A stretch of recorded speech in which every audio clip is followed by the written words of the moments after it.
Cheers, guys. Gotta love a UCL night following the gargantuan blues. Big up everybody. Big up every single one of you that's locked in. Hit the like button, subscribe, all of that crap. It is great to be back. After another W, under the lights, UCL nights, inhumane conditions, and we're still there cooking. Even with a C team, man. It's not even the B team. Where was João Felix? Where was Nkunku? Where was Cassidy? Where are all of these guys?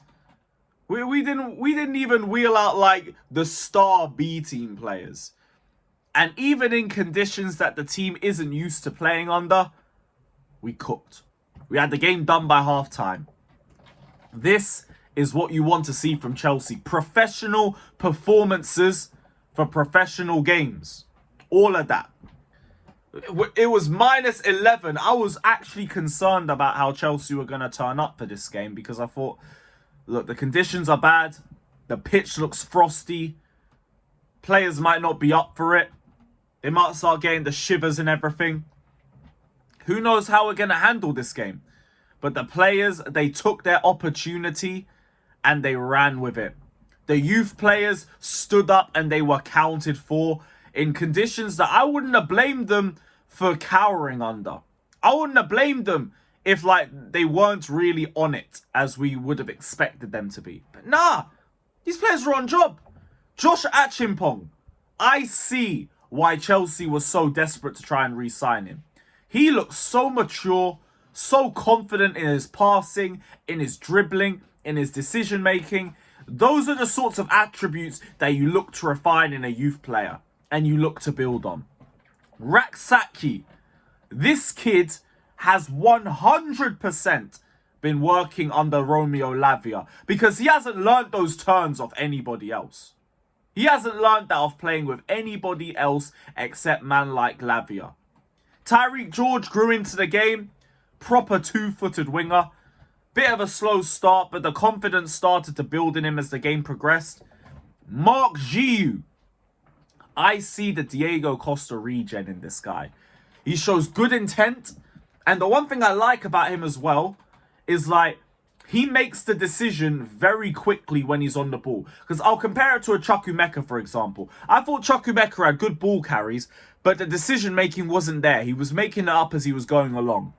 And you could see that led to what was a bit of a meaty final product. He'd end up running into dead alleys and then having to retain possession and then leading to a sideways action. Whereas with Marc Guiu, he knows what he's doing. He's getting the ball, he's darting forward, and he's going for a shot. Or he's going to look for a cutback. It's one or the other. But he knows exactly what he's doing before he even does it.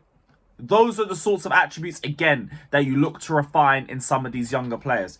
He obviously has the pressing in his game. We've seen that from even before this match. But the decision-making, the cold finishes, the strength on the ball while driving with it, those were the standout attributes that I saw from him.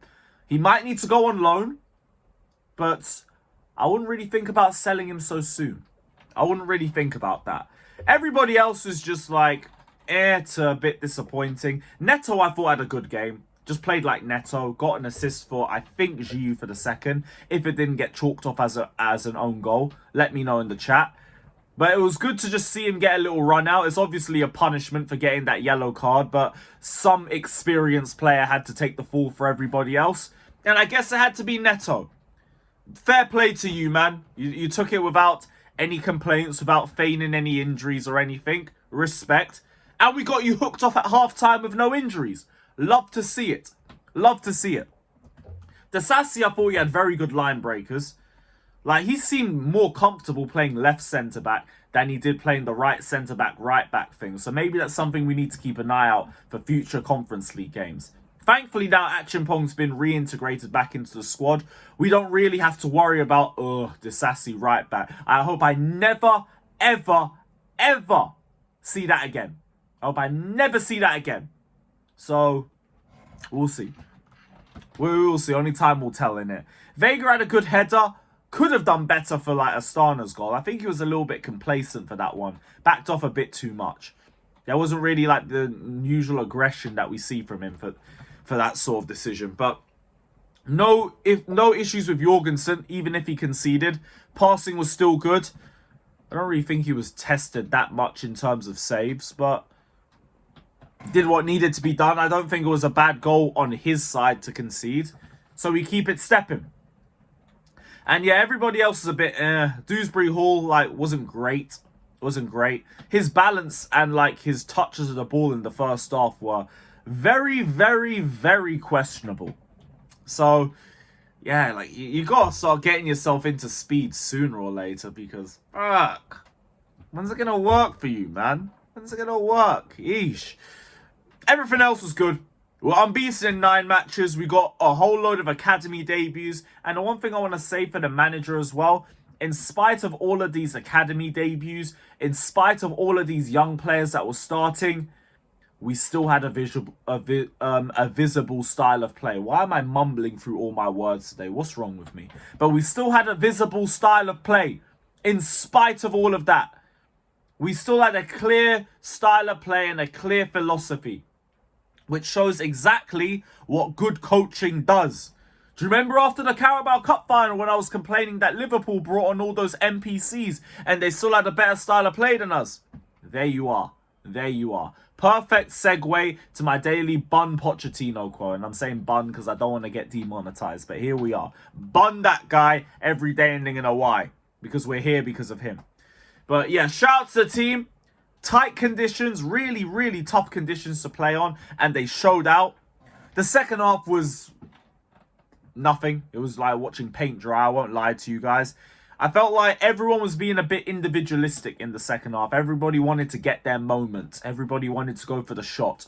Link-up play was a little bit stale and all of that. It just felt like the game was just passing by and passing by and passing by. But that's not anything for like me to be really angry about. No one got injured. We didn't concede. Yeah, it is what it is. That's just it. It is what it is. I'm not fussed about that at all. Not fussed about that at all. So, yeah. Yeah, good game. Good game. Really good game from us. Take it to Brentford. Like, all the first teamers are just chilling at home watching the Chelsea game unfold. So they're on the 1 game a week thing. We should be easily able to cook in that game. Even though, like, Brentford have a similar shot conversion rate to us. So we got to keep an eye out for them. They're going to be dangerous going forward, just like we are. But that's the problem for Sunday. There'll be previews dropping, hate watches, all of that. So keep a lookout for it. And yeah, let me know your thoughts down in the comment section below. For me, I'd go Acheampong or Guiu for my man of the match. Man like Olivier Giroud. And let me know your thoughts down in the comment section below. Big up to every single one of you that's locked in. Hit the like button, subscribe, all of that crap. We'll see you guys soon. Take care and up the Chelsea. Bun Poch.